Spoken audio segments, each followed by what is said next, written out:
नमस्कार दोस्तों। मोदी जी चाइना आए और चाइना में आकर उन्होंने one of the most brilliant diplomatic manoeuvre जो होती हैं, जो मैंने कभी देखी नहीं है, वो करी है। और चाइनीज प्रेसिडेंट का जो फेस था वो रेड कर दिया एससीओ की मीटिंग के अंदर। यहाँ पे हुआ क्या तियानजिन में, वो सिर्फ एक डिप्लोमेसी नहीं थी, एज यूजुअल मास्टर क्लास था स्ट्रेटेजिक स्टेट क्राफ्टमैनशिप का कि भारत फर्स्ट क्या होता है, और एक क्लियर मैसेज दिया चाइना को भी और अमेरिका को भी और दुनिया को भी। अब ये था क्या, इसको ब्रेक डाउन करते हैं एक एक कर कर। मोदी जी पहुंचे यहाँ पर 30 अगस्त की शाम को।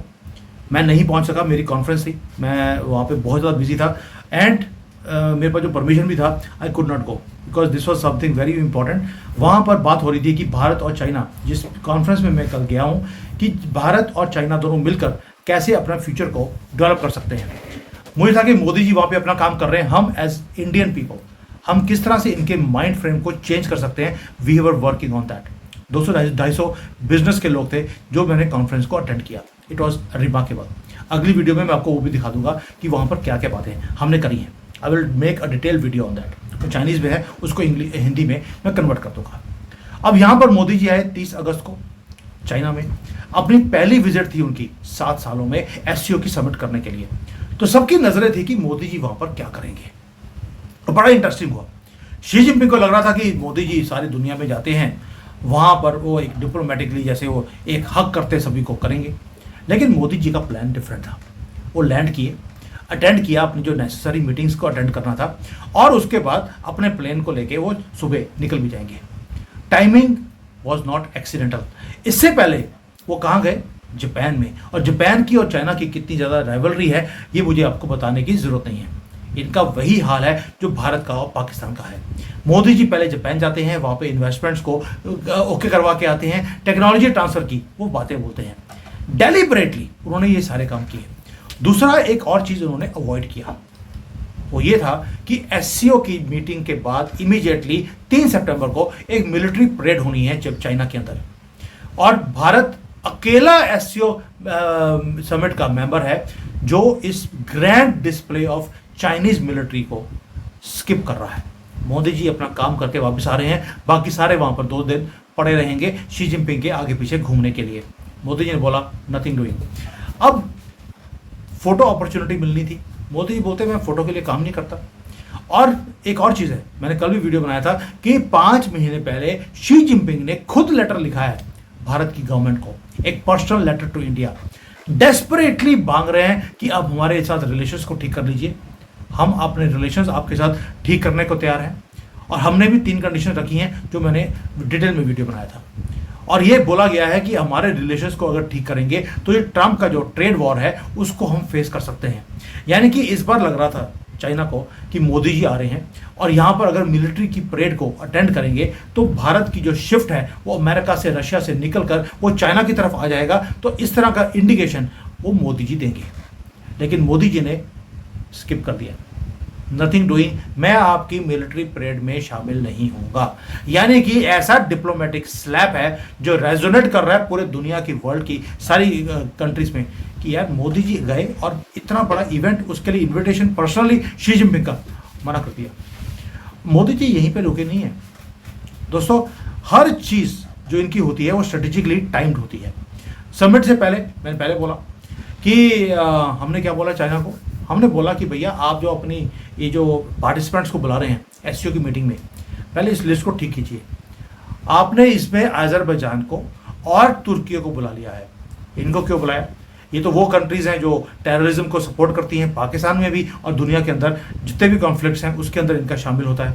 यानी कि बीजिंग को हमने एक ऐसी इम्पॉसिबल पोजीशन में खड़ा कर दिया कि अगर उनको नहीं बुलाते तो वीक दिखता है, अगर बुलाते हैं तो भारत के साथ जो रिलेशंस को ठीक करना चाहते हैं वो ठीक नहीं होंगे। दोनों तरफ से फंसता है। तो क्वाइटली चाइना ने वही किया जो उसको करना चाहिए था। And our demands have been listen to. पहली बार है कि चाइना हमारे सामने झुक रहा है, और मोदी जी यहाँ पर जो कर रहे हैं एक एक करके उनको मालूम है कि चाइना की जरूरत, चाइना को भारत की कितनी जरूरत है। मोदी जी उस कार्ड को बहुत खूबसूरती से यहाँ पर खेल के गए हैं। याद होगा आपको कि एससीओ की ही मीटिंग थी 2024 में, जब भारत ने जॉइंट स्टेटमेंट को साइन करने से मना कर दिया था। और हमने बोल दिया था कि जो चाइना का बेल्ट एंड रोड इनिशिएटिव है उसके इनिशिएटिव को हम साइन नहीं करेंगे। उसके बाद एक और चीज़ हुआ, एससीओ की मीटिंग में ही इसराइल ने जो ईरान के ऊपर अटैक किया था उसको कंडेम करने की एक स्टेटमेंट थी। हमने बोल दिया कि हम तो इस के ऊपर साइन नहीं करेंगे, ना ही हम डिस्कशन का पार्ट थे। उसके बाद जो टेररिज्म का जब बात आई तो इन्होंने कश्मीर के मुद्दे को बीच में नहीं डाला कि वहां पर पहलगाम में पाकिस्तान के टेररिस्ट ने काम किया था। They did not put it. हमने भी जॉइंट स्टेटमेंट को साइन नहीं किया। पूरी मीटिंग वाज जीरो। जो चाइनीज स्टेट मीडिया है, अब वो उन्होंने बोलना शुरू कर दिया कि भारत ना एक ट्रबल मेकर है। जब राहुल गांधी की रिमोट कंट्रोल की सरकार थी तब ट्रबल मेकर नहीं था, तब तो छुपके से यहाँ पर 2008 में एग्रीमेंट साइन हो जाते थे।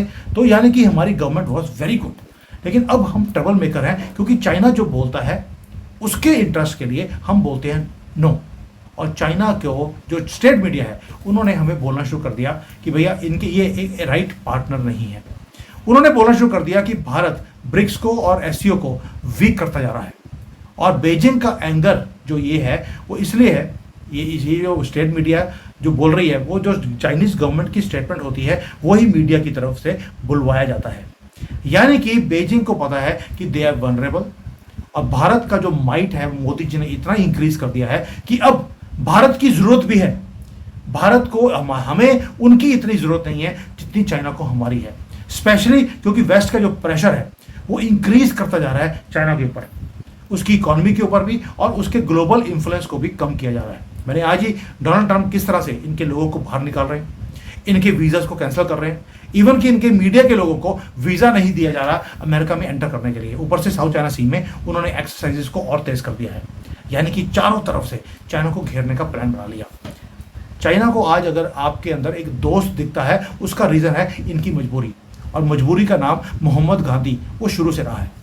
दोस्तों नंबर्स भी देखिए आप, नंबर्स वो हैं जो आपको खुशी देगा। 2023 में एक सर्वे हुआ था जहां पर पूछा गया कि भारत के लोगों को कि क्या आप चाइना के ऊपर ट्रस्ट करते हैं। 67 to 70% लोगों ने, भारत के लोगों ने बोला हम चाइना के ऊपर ट्रस्ट नहीं करते। और दूसरा 80% से ज़्यादा भारतीय वो बिलीव करते हैं कि चाइना भारतीय कंपनीज को और हमारे इंटरेस्ट को ब्लॉक करता है, इंटरनेशनल टेररिस्ट को सपोर्ट करता है। यानी कि अब मोदी जी इन सारी चीज़ों को यूज़ करते हैं पॉलिटिकल पोजीशनिंग के लिए, पोस्चरिंग के लिए। और ये हमारा जो डीप सीटेड जो कंसर्न्स हैं चाइनीज एक्शंस के लिए, वो बॉर्डर पे हो, वाटर रिसोर्सेज हो, वो इकोनॉमिक कंपटीशन हो, उसके अंदर दिखता भी है। इसलिए मोदी जी अब यहाँ पे एससीओ की मीटिंग में चाइना की धरती पे बेइज्जती करके गए हैं इनकी। दूसरा आपको मालूम है चाइना भी हटता नहीं है। उन्होंने अभी अभी जो तिब्बत के अंदर जो बड़े डैम्स हैं उसका बनाने का प्लान बना लिया ताकि भारत को पानी ना भेजा जाए। हमें फ़र्क नहीं पड़ता क्योंकि 70% से ज़्यादा पानी तो भारत में ही जनरेट होता है क्योंकि बारिशें बड़ी होती हैं नॉर्थ ईस्ट में। लेकिन चाइना की तरफ से प्लान था, हमने भी कर दिए। अगर वो वहाँ पर डैम बना रहे हैं, हमने अपने यहाँ पर डैम बनाने शुरू कर दिए। हमारे पास कौन सा टेक्नोलॉजी की या पैसों की या इंजीनियर्स की कमी है। तो यानी कि हमने अपने डिफेंसिव मेजर्स ऑलरेडी लेने शुरू कर दिए हैं कि 10 साल लगेंगे इस डैम को बनने के लिए, उतनी देर में हम भी बना लेंगे। तो मोदी जी का जो ये डिप्लोमेटिक स्ट्रेटजी थी और रिफ्लेक्ट करती है सोफिस्टिकेटेड अपनी पोजीशन को जो ग्लोबल ऑर्डर के अंदर हम करते जा रहे हैं। एक तो हमने जो रिस्क है चाइना की तरफ से हमने उसको एक्सेस कर लिया। चाइना की धरती पे बैठकर मोदी जी ने बोल दिया कि मैं तुम्हारे तियानवन स्क्वायर के अंदर जो तुम्हारी परफॉर्मेंस है उसमें पार्ट नहीं लूंगा। यहाँ पे आपने वॉशिंगटन को भी आपने एक मैसेज दे दिया। अटेंड करने को मैं चाइना की मिलिट्री परेड को अटेंड कर सकता था, उसके साथ दोस्ती भी कर सकता था, मैंने नहीं करी है। अब बंदेदा पुत्र बन जा जितनी जल्दी बन सकता है। तो यानी कि आपने चाइना को भी नाप लिया, दुनिया को मैसेज दे दिया कि we are a strong country, do not take us for granted. और अमेरिका को भी हमने मैसेज भेज दिया। ये जो चेस का मैच है चाइना का और भारत का, जो मोदी और शी जिनपिंग वो दोनों करते जा रहे हैं। अब देखिए कई बार होता है कि मेमोरेबल मोमेंट्स होते हैं। मैं कई चीज़ें ऐसी बता रहा हूँ यहाँ पर जो हमारे मीडिया को भी पता नहीं है। 2019 में जब शी जिनपिंग भारत में चेन्नई में आए तो वहाँ पे जो लोकल स्टूडेंट्स थे उनको खड़ा किया गया वेलकम करने के लिए इस चाइनीज लीडर को। उनके फेस के ऊपर शी जिनपिंग का मास्क लगा हुआ था सभी स्टूडेंट्स के ऊपर, और वो वहाँ पर सड़कों के ऊपर वो कैरेक्टर्स बना रहे थे, चाइनीज कैरेक्टर्स में लिख रहे थे शी जिनपिंग का नाम, और वो स्लोगन्स दे रहे थे चाइना की फेवर के। चाइनीज मीडिया ने इस खबर को कवर ही नहीं किया, क्योंकि उनको लगता था कि यार ये मक्खन लगा रहे हैं शी जिनपिंग को, हमारा मजाक उड़ा रहे हैं कि मुखौटा लगा दिया शी जिनपिंग का, उनका नाम लिख रहे हैं, तो उन्होंने कवर नहीं किया। और उसी विजिट के अंदर एक काम और भी हुआ, एक ऑकवर्ड मोमेंट था कि जहां पर शी जिनपिंग और मोदी जी बैठे थे, मोदी जी कुछ बोल रहे हैं शी जिनपिंग को, और उन्होंने शी जिनपिंग ने मुंह दूसरी तरफ कर लिया कि मुझे फर्क नहीं पड़ता तुम क्या बोल रहे हो। यानी कि शी जिनपिंग ने मोदी जी को इग्नोर किया। इस चीज को बहुत ज्यादा वायरल किया गया सोशल मीडिया में, चाइना में भी और हमारी मीडिया ने भी, और वहां पर मौकरी के कैप्शंस लिखे गए मोदी जी के लिए। मोदी जी ऐसी बातों को भूल जाएंगे? ऐसा हो नहीं सकता। इसलिए एससीओ की मीटिंग में चाइना की धरती पर बैठकर इनकी बेइज्जती करी है, और साथ में यह भी मैसेज दे दिया कि अगर तुम्हें कॉपरेट करोगे हमारे साथ तो हम कॉपरेट करने को तैयार हैं, तुम्हारी इन्वेस्टमेंट्स को, तुम्हारी कंपनीज को, तुम्हारी टेक्नोलॉजीज को हम भारत में आने के लिए तैयार हैं। लेकिन कॉपरेट का मतलब है अगर हम कुछ ले रहे हैं तो तुम्हें भी कुछ लेना पड़ेगा।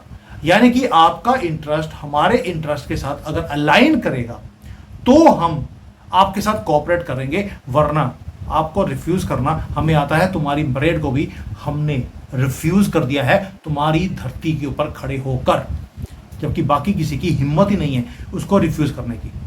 दोस्तों, ये जो सिंबॉलिक जेस्चर्स हैं, जो मोदी जी मास्टर हैं कि चाइना अब इनिशिएट कर रहा है आपको एम्ब्रेस करने के लिए, आपको जप्फी डालने के लिए, और मोदी जी बोल रहे पीछे हट यार, दिल्ली दूर है अभी तुम्हारे लिए। दैट मीन्स हमने अब अपनी इकोनॉमिक अपॉर्चुनिटीज को और स्ट्रेंथ को हमने यूज करना शुरू कर दिया, और किसी के ट्रैप में हम फंस नहीं रहे, ना चाइना के, ना अमेरिका के, ना रशिया के।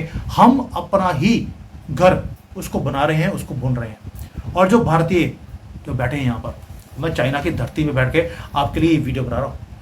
ये गर्व है मुझे कि मेरा प्रधानमंत्री यहाँ पर आकर जो तियानजन में जो परफॉर्मेंस देकर गया है, it is larger than diplomatic theatre. ये प्रूफ है हमारे भारत का कि हमें अब एक ऐसा लीडर मिला जो ग्लोबल स्टेज पे हमारी वॉइस वो खड़ा करता है विद गर्व के साथ। और ये जो छोटे छोटे नेशंस जो पहले कभी अमेरिका को चूज करते थे, कभी चाइना को चूज करते थे, उनको भी हिम्मत मिल रही है कि we can also remain independent. अगर भारत इंडिपेंडेंटली काम कर सकता है, व्हाई नॉट अस। और अगर ये सारी कंट्रीज हमारे साथ मिलकर काम करती हैं, डेमोक्रेटिक हमारे पास वैल्यूज हैं, मैसिव मार्केट है उनके पास भी और हमारे पास भी। भाई आपके पास जो चीज़ सस्ती अच्छी है अब हमें दीजिए, हम यूज़ करेंगे। जो हमारे पास है आप लीजिए। तो ये जो सारा का सारा अलाइनमेंट है ये चेंज हो रहा है। और हमारी जो एडवांटेज है वो एक ही है कि हमारे पास एक नेशनलिस्ट लीडर है जो चेस खेलना जानता है, जो दुश्मन की कंट्री में खड़े होकर भी तमाचा मारना जानता है, और भारत को एक ऐसा प्लेयर बना दिया जिसे इग्नोर नहीं कर सकता। You have cannot take us for granted any more. ये मोदी जी का बिल्कुल क्लियर मैसेज था, और बीजिंग को तो लेसन बड़ा हार्ड वे में, तियानजिन में उनको सबक आ गया। एंड दुनिया नोट कर रही है कि मोदी जी किस तरह से आंसर दे रहे हैं। अभी आपने सुना होगा मोदी जी ने 4-5 बार तो डोनाल्ड ट्रंप का फोन नहीं उठाया। मेरे हिसाब से वो फेक न्यूज़ है, लेकिन अगर ऐसा हुआ है इससे बढ़िया तमाचा उसके ऊपर क्या हो सकता है। तभी मैंने सुना है कि उसके आजकल कभी हाथ पे वो कोई निशान आ रहे हैं, कभी मुंह पे आ रहे हैं। ये तमाचों का ही असर लग रहा है मुझे। और जो मोदी जी कर रहे हैं, he is ready to push back against Chinese pressure, American pressure, और भारत का जो इन्फ्लुएंस है उसे बढ़ाने के लिए वो सारे काम करते जा रहे हैं। और बीजिंग इन सारी चीज़ों के लिए प्रिपेयर्ड नहीं था कि मोदी जी ये काम चाइना की धरती पे आके करेंगे। Thank you. जय हिंद, वंदे मातरम।